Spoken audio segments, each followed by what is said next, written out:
Hello, it's John here with my Insider Insights for January. Now, at the end of last year, we saw some interesting data emerge from Cotality or CoreLogic, and that was that during the month of December, the median housing price in Sydney and in Melbourne actually went backwards. There was a slight drop in value, in the median value, and that's prompted some experts to say, well, the boom's all over in Sydney and in Melbourne, but it's actually the opposite. It's what we call the slingshot effect, and that's what happens when there's a huge increase in the number of buyers in the lower priced markets. That's what's happening right now in Sydney and Melbourne, and it's having a huge effect because these capital cities have by far and away got more first home buyers than any other cities. The population of Sydney and Melbourne is each of them about double or more that of Brisbane, the next biggest capital city.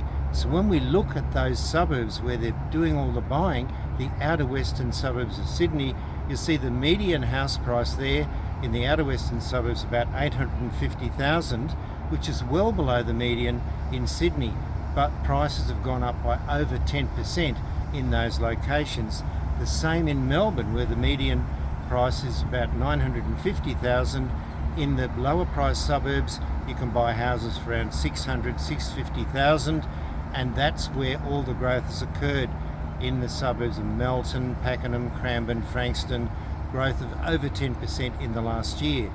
So it's all being concentrated in the more affordable suburbs, and we call it the slingshot effect because all of that is pulling down the median. So like a slingshot, you can see it's pulling the median down, but when all those cheapies and more affordable suburbs are gone, the demand will continue, and that will send prices shooting up.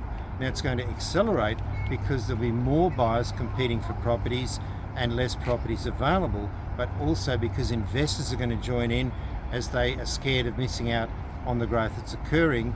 And of course, people who already own homes will be selling them, and they'll be upgrading to better homes in more suitable suburbs. So the growth is not just going to accelerate, it's going to ripple up through the market. So it means that rather being at the end of a boom, Sydney and Melbourne are right at the beginning of one. Until next time, bye from John.